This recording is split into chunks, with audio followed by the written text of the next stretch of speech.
The last message sent from Earth before the battle was not an order. It was a sound.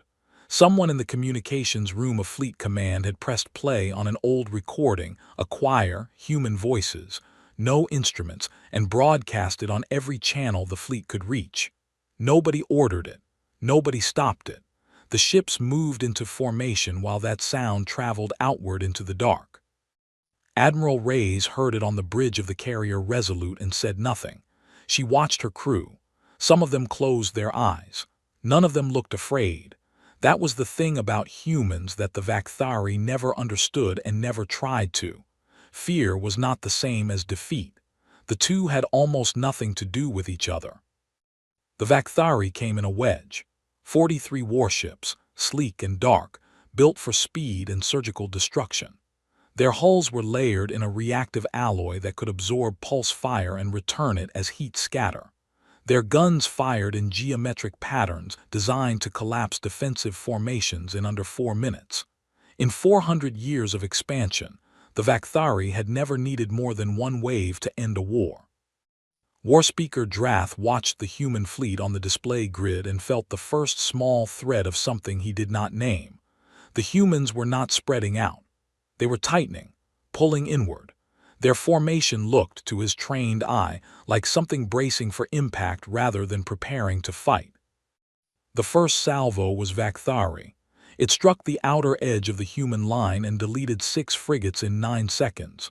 Clean, fast, textbook. Drath waited for the formation to break. It did not break. Captain Doran, aboard the destroyer Whetstone, watched the 6 ships die on his tactical screen and felt his jaw tighten. He had trained with 2 of those crews. He did not say anything about that. He said, "Adjust bearing 14 degrees, put us between the wreckage and the second column, and tell engineering if they give me less than 80% output in the next 3 minutes, I will personally go down there and push." The wreckage was the key.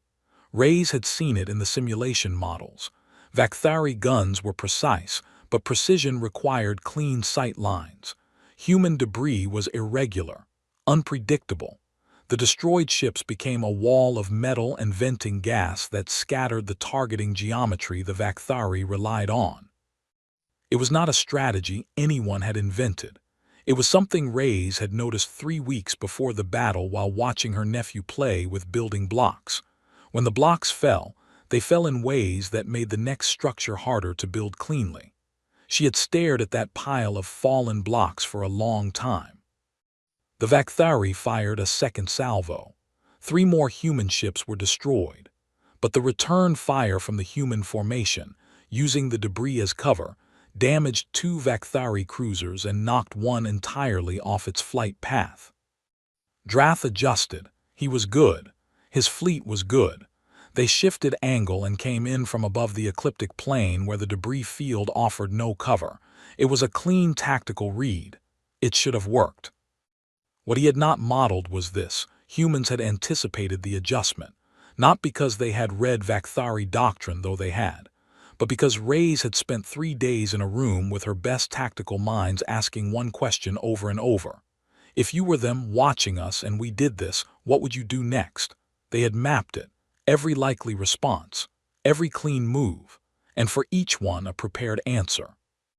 The Vakthari came in from above the ecliptic and found a line of automated weapons platforms that had been sitting cold and silent in the asteroid belt for 6 months.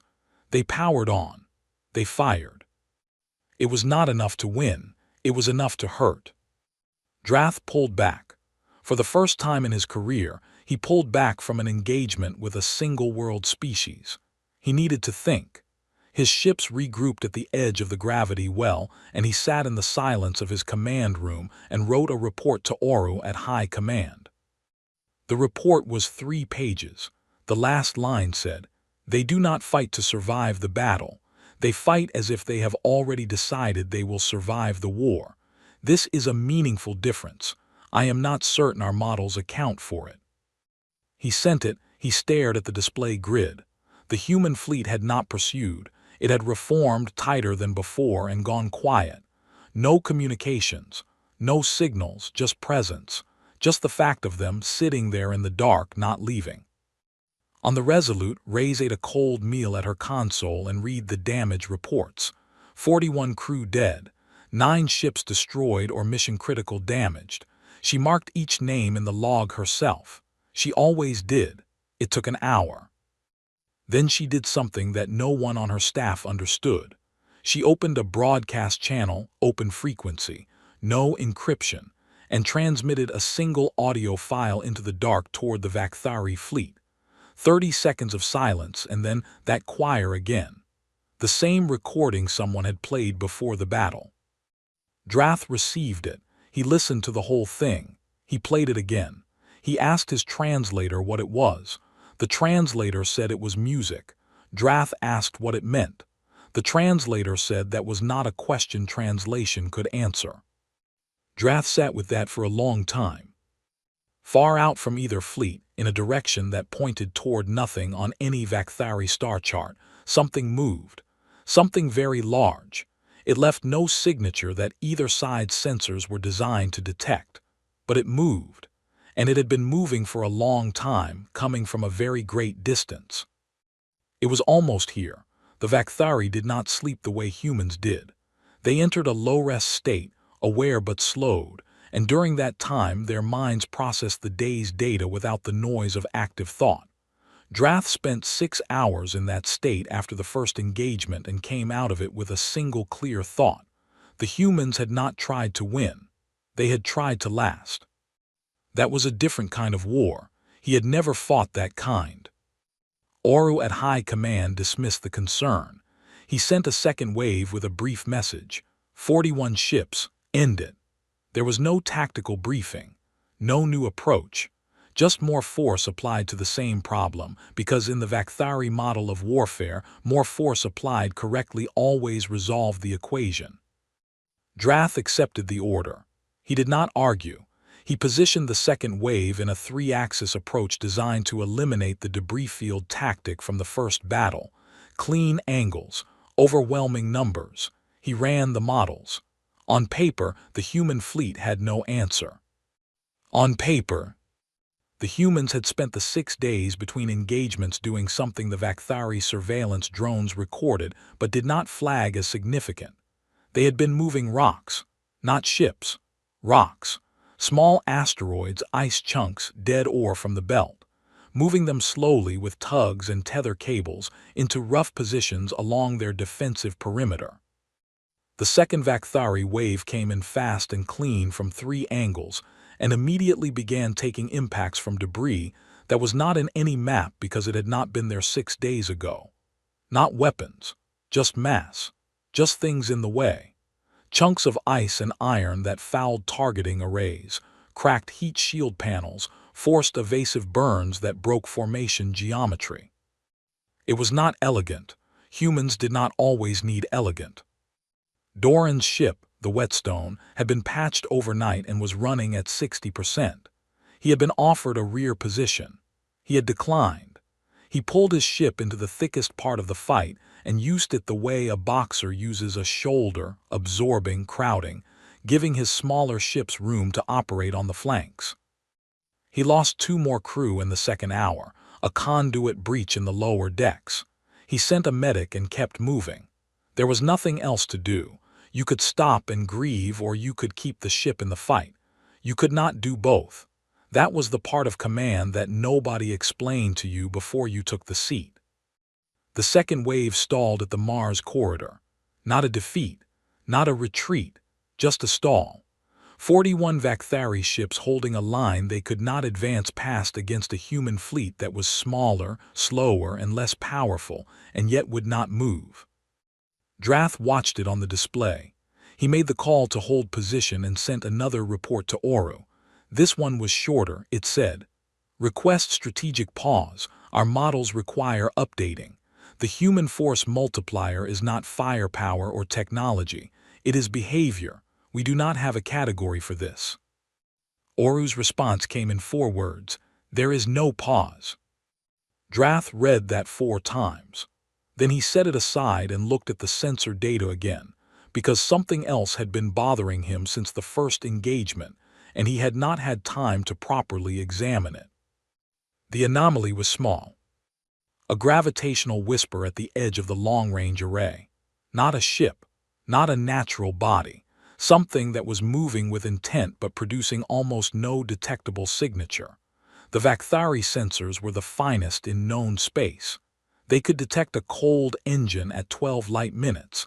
Whatever this was had been nearly invisible to them, and that should have been impossible. He tagged it, sent it to his science officer, asked for a profile. The science officer came back in 2 hours with a response that he read 3 times before accepting it as real.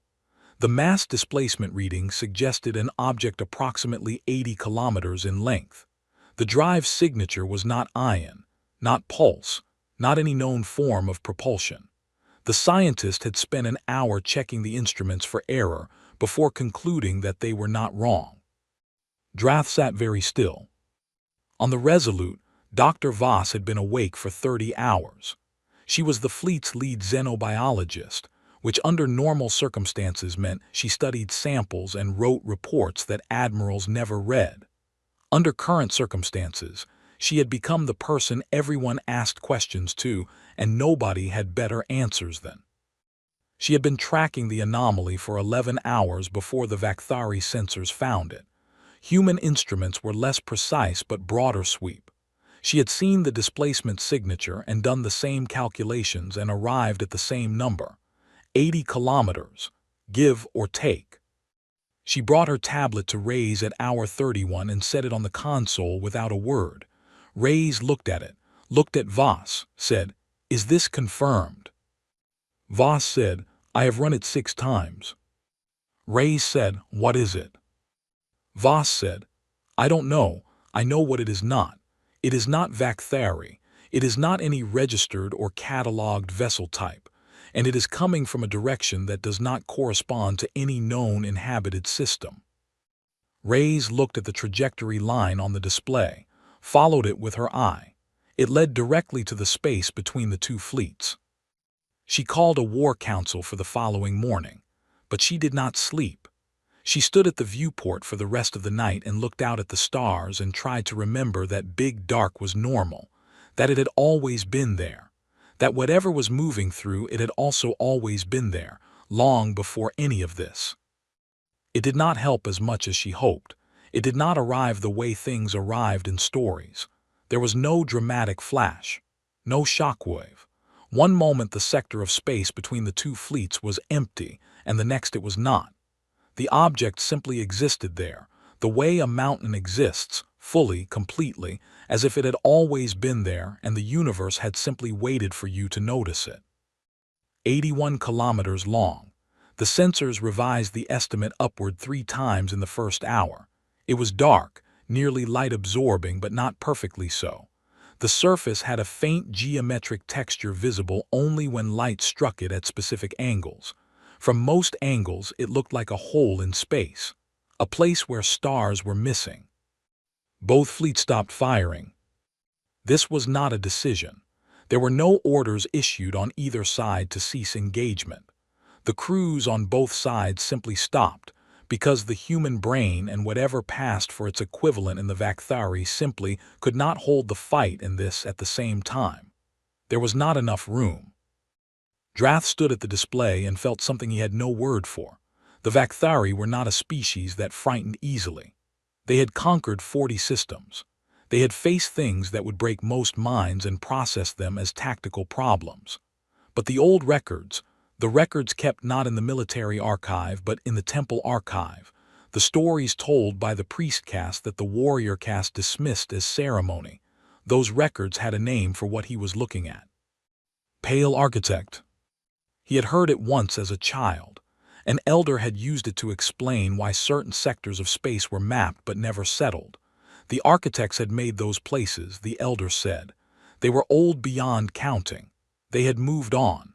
Nobody explained where. Nobody explained why some places still felt like they were waiting for them to return. Drath pulled that memory up and set it next to what he was seeing on the display and understood, with the cold clarity of someone who has just run out of comfortable explanations, that the elder had not been speaking mythology. He sent a signal to Oru at high command. He included the sensor data. He included the temple archive reference. He included no recommendation because he had none. Oru's response took 40 minutes. When it came, it was 2 sentences. Hold position. Do not engage. Drath thought, yes, that was already obvious. On the Resolute, Voss was the first person to notice that the surface of the object was not simply textured. She had been running spectral analysis for 20 minutes and the returns were strange. The geometric patterns on the hull were not purely structural. They had internal variation, regularity within regularity, a pattern that repeated but changed with each repetition in ways that were not random. She had seen this kind of thing before, in data, in genetic code, in written language. She told Reyes. Reyes stared at the display for a long moment and then said, quietly, "How long to translate it?" Voss said she did not know. She said she needed to begin without knowing the end. Reyes told her to begin. Then Reyes did the thing that her staff would later say they could not believe and also could not imagine anyone else doing. She opened a channel to the Vakthari fleet. Not encrypted, not coded. Plain open broadcast on a frequency both sides had been using for targeting coordination before everything stopped. She said, "This is Admiral Reyes' Earth Combined Fleet. I am speaking to whoever commands the Vakthari force. I have one question. Did you know this was coming?" Silence. Drath's communications officer looked at him. Drath looked at the display. He thought about Oru's standing orders, which did not cover this scenario because no scenario brief had ever imagined it.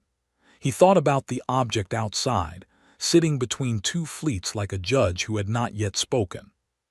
He pressed transmit. "No," he said, 1 word. Then he added because it seemed important to be precise, "We have legends, we did not believe them." Reyes heard that and felt the weight of it. Legends meant history. History meant this had happened before. She looked at Voss, who was bent over her console running algorithms, and thought, "How much time do we have?" She asked. Voss said she did not know yet. The surface text was dense and the language had no known relative. She was working from pure structural analysis, the shape of the patterns, the frequency of repetition, the way certain symbols clustered near others. It was like reading a language by only looking at the spaces between words. 3 hours into the silence, the object transmitted. It was not a directed signal. It went everywhere in all directions at all frequencies simultaneously. Both fleets received it at the same moment. It lasted 12 seconds and then stopped. Voss recorded it. She ran it through every analytical tool she had. She isolated 3 words, or what she believed were 3 words, 3 distinct recurring clusters, and translated them with about 60% confidence. She brought the tablet to Reyes. Reyes read it. She read it again. She set the tablet face down on the console, which was something Voss had never seen her do. Reyes picked it back up. She opened the channel to the Vakthari fleet again. She said, "Drath, I need to share something with you. It is not good." Drath said, "I assumed." Reyes read him the 3 words. "Judgment Harvest begin." The channel stayed open. Neither side said anything. Outside, the object had not moved. It did not need to. It had the patience of something that had been waiting long enough that a few more hours meant nothing at all. Nobody declared the ceasefire. It just became true. The guns on both sides went cold and stayed cold, and neither fleet moved toward the other. They moved instead toward the facts, which were piling up faster than anyone could organize them. Voss worked for 19 straight hours. She ate when someone put food next to her hand. She slept for 40 minutes face down on her console and woke up mid-thought and kept going. The text on the hull was the longest document she had ever encountered. She was not reading it so much as feeling her way through it, finding anchor points, working outward from each one. What she built, piece by piece, was a picture that kept getting worse the clearer it became. The pale architects had not died. They had made a choice. A civilization that old her best estimate from the complexity and age of the language. was that the hull text predated all known spacefaring species by at least 500 million years. A civilization that old does not end by accident. It ends by decision. They had withdrawn from the physical dimensions that everything else used into something Voss had no framework for. But before they left, they built a system. The system worked like this. A seeding species was selected, given a push, given the right biological structures to become expansionist and aggressive. The Vakthari, they were not natural, they were built for a purpose. Their aggression, their drive to conquer and eliminate had not evolved, it had been installed. The Vakthari were a test. Whatever species survived contact with them long enough and in the right way was deemed worthy of the next stage. The architects would return. They would assess. They would harvest. Harvest meant absorption, not death, not slavery. The architects took the successful species into whatever they had become in whatever space they now occupied. The records on the hull included partial accounts from previous cycles. There had been others, not many. 3 that she could confirm in the text, all in the last 100 million years, all of which ended the same way. The test species survived.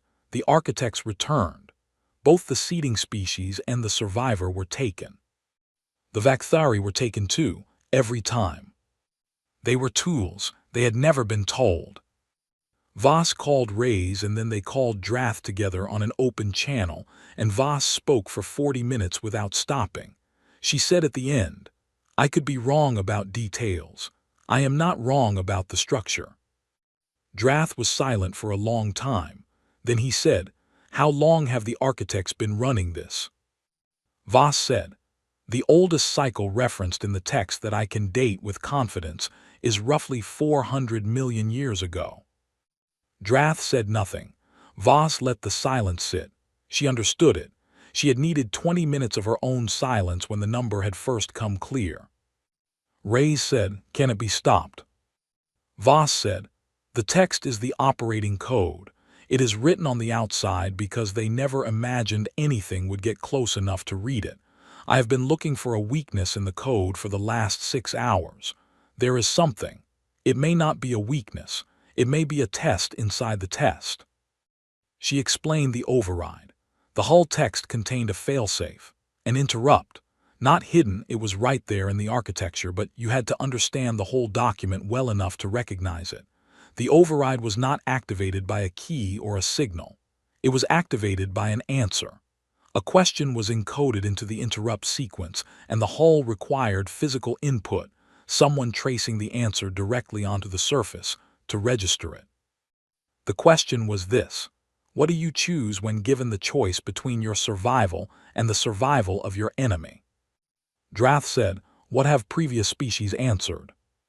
Voss said, "The records only show outcomes, every previous cycle completed, which means no species that faced this question has ever activated the interrupt." Ray said, "Because they chose themselves." Voss said, "Yes." The channel was quiet. Outside, the mothership had begun to move, slowly, with the geometric precision of something that had performed this same motion many times across an incomprehensible span of history. It was not attacking, it was positioning, moving to a point equidistant from both fleets where its harvest systems would have clean reach in all directions. Rays called a combined tactical session with Drath. They pooled sensor data, drive signatures, weapons arrays. They ran a joint strike simulation. The results were the same every time. The hull was not penetrable with anything either fleet carried. The energy simply went in and did not come back out. Drath said, "So we cannot fight it." Rays said, "We can answer it." Drath said, "The answer is obvious. The question is whether the obvious answer works." Rays said, "Voss." Voss said, "I believe it does. The interrupt is a genuine failsafe. I think the architects built it because some part of them hoped. I think they left the door open on purpose." Drath said, "That is a large amount of trust to place in the psychology of something 500 million years dead." Rays said, "You have a better option." He did not. She looked at Doran across the bridge. He had been listening the whole time. He met her eyes and she did not say anything, and he nodded once. He said, "Who do I take with me and what do I need to write?" Voss pulled up the interrupt sequence on her display. She began explaining. The chamber was very quiet. The mothership moved through the dark outside, patient, enormous, ancient, not yet aware that something small and stubborn was already planning to climb onto its face. The six of them left the whetstone in a modified cargo pod with the engines cut, drifting on a calculated ballistic path that would bring them to the mothership's hull in 40 minutes. No active propulsion. No powered systems except suit life support and the tight beam receiver in Doran's helmet, which connected him to Voss on the Resolute. Cold and dark and silent, sliding through space towards something that could have crushed them the way a boot crushes a grain of sand, if it had ever bothered to notice them. Doran spent the 40 minutes going over the sequence. Voss had built him a physical guide, a sheet of pressure-sensitive material with the interrupt pattern drawn on it, which he could use as a tracing template. The sequence was 214 distinct symbols arranged in a flowing connected path roughly 3 meters long. He had practiced it 4 times on the whetstone floor. He had it. Mostly. The 31st symbol was the one that kept slipping. He practiced it again in his head during the drift. Eyes closed. The symbol like a river branching at a delta, 3 lines diverging from a central curve. The pod made contact with the hull without sound. They had magnetic anchors. Doran went out first. His boots locked to the surface, and he stood on the face of the most ancient artifact in the known universe and looked at the text running beneath his feet and felt something that was not quite fear and was not quite wonder but lived between them. The hull was warm, not hot, warm like a living thing at rest. The geometric text covered every visible centimeter, layered and precise, glowing very faintly at the edges where the pattern lines met. In the suit, it felt like standing on something that breathed too slowly for you to feel it breathing, but you knew it was. Voss was in his ear immediately. "I have your position on the relay. You are 40 meters from the interrupt node. Move along the hull on bearing 273. Doran moved. The team spread out in a loose line behind him. They moved in silence, magnetic boots clicking softly, the mothership enormous below them and the stars enormous above, and the 2 fleets visible as distant clusters of light on either side, watching. Drath was watching from his command ship. He had not slept. He had spent the waiting time reading the temple archive records that his culture had preserved for 2,000 years without understanding what they preserved. He found references to a great vessel, a vessel that had come before the Dominion, a vessel that had been seen once and then gone and never returned. The record said, "It will return when the harvest is due." He had believed until 3 days ago that this was poetry. He watched the 6 small human shapes moving across the hull on his long-range visual feed and thought about what Voss had said, that the architects had built the interrupt because they hoped. He thought about what it meant to build a civilization-ending harvesting machine and then put a door in it because some part of you hoped someone would find it and choose differently. He thought that was either the saddest thing he had ever learned or the most important. He was not sure there was a difference. At the 20-minute mark, the mothership moved. Not toward the fleet. Not outward. The hull beneath Doran's team shifted, a slow, enormous tectonic adjustment in the surface geometry, the text pattern reconfiguring across a wide area. 2 of the team were anchored in the reconfiguring zone. Their magnetic boots lost contact. Field inversion, as the hull polarity reversed in a wave rolling outward from the repositioning zone. 2 people lost to the dark. Doran watched it happen and could not do anything and did not stop moving. He had known when he left the pod that this was the kind of mission where you kept going or you did not go. He kept going.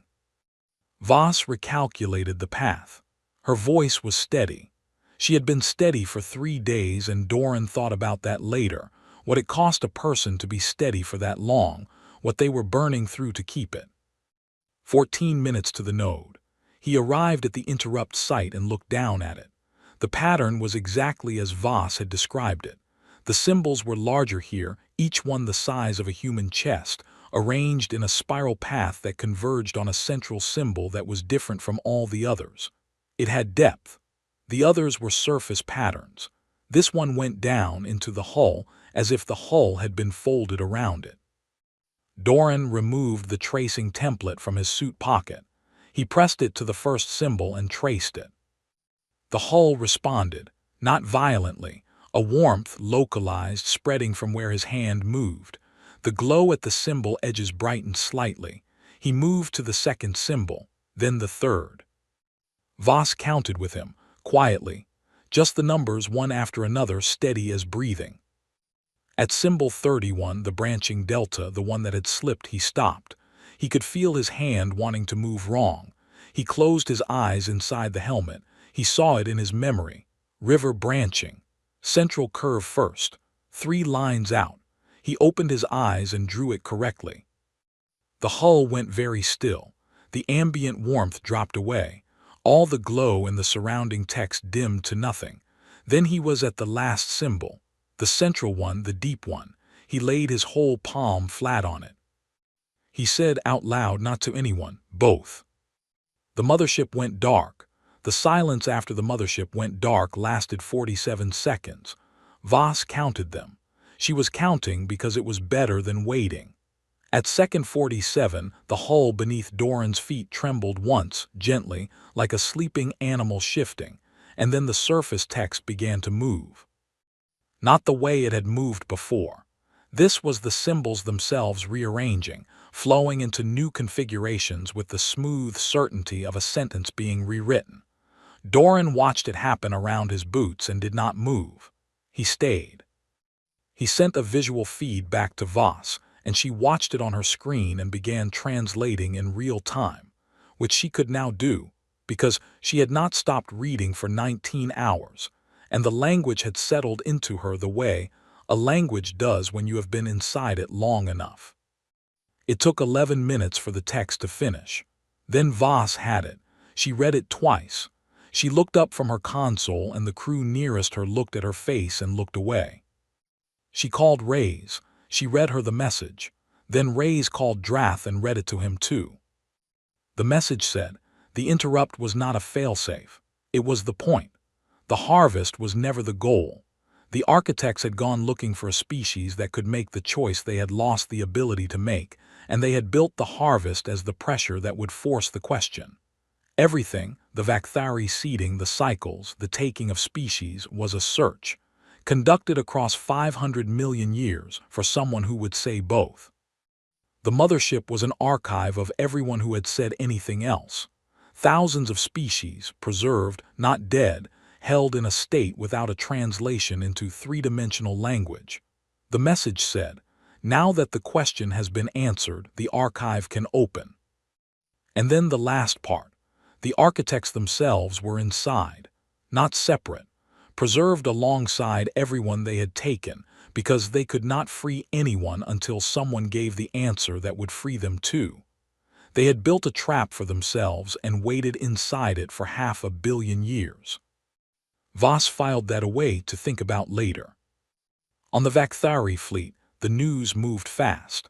Within 2 hours, every crew member knew that their civilization was not what they had believed, that the drive pushing them outward for 2,000 years was not their own, that they had been a tool in someone else's design. Drath expected rage. He got something quieter, a long, collective stillness. He watched his crew stand at their stations and look at nothing and process it, and he thought this was what it looked like when a people had to decide in real time what they were if they were not what they had always thought. He called Rays. He said, I want to meet in person, no weapons, just talking. She said, same. They met at a neutral cargo platform 3 days later. Rays, Doran, Voss, and Drath with 2 of his officers. The platform was cold and poorly lit and smelled of metal. Nobody had arranged it to be comfortable. Nobody needed to. Drath studied Doran for a long moment. Then he said, my people have a tradition. When a warrior earns something that cannot be repaid, we say their name into the record, not for honor, for truth. He said Doran's name in Vakthari, 7 syllables, a rising tone at the end. Doran said he did not know what to do with that. Drath said, "Neither do I, we will learn." The Mothership began its opening sequence 4 days later.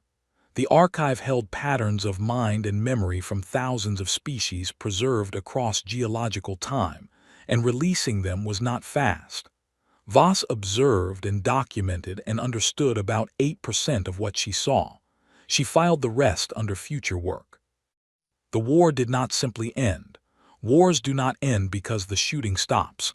There were negotiations and demands and failures and arguments and slow repairs. The Vakthari Dominion fractured at 3 internal fault lines. Earth rebuilt slowly. Nobody got what they wanted. But both sides stayed at the table. That was the new thing. The thing that had not existed before and now did. The knowledge, tested and proven under the worst possible pressure, that staying was something both sides were capable of. Voss stayed aboard the Mothership for 3 months. She read. She documented. She sent reports that took months to reach anyone and longer to be understood. One evening she sat in the archive bay with the lights low and the records of 1,000 civilizations surrounding her, dead and not dead at the same time, and thought about the 31st symbol. The river branching one. The one that had almost slipped. The one Doran's hand had held steady at the last moment. She was glad it had not slipped. Outside the viewport, a Vakthari cruiser and a human frigate were running parallel courses, 300 meters apart, close enough to see each other's running lights. Not allies yet, not anything with a clean name, but present, both of them, in the dark. Still there,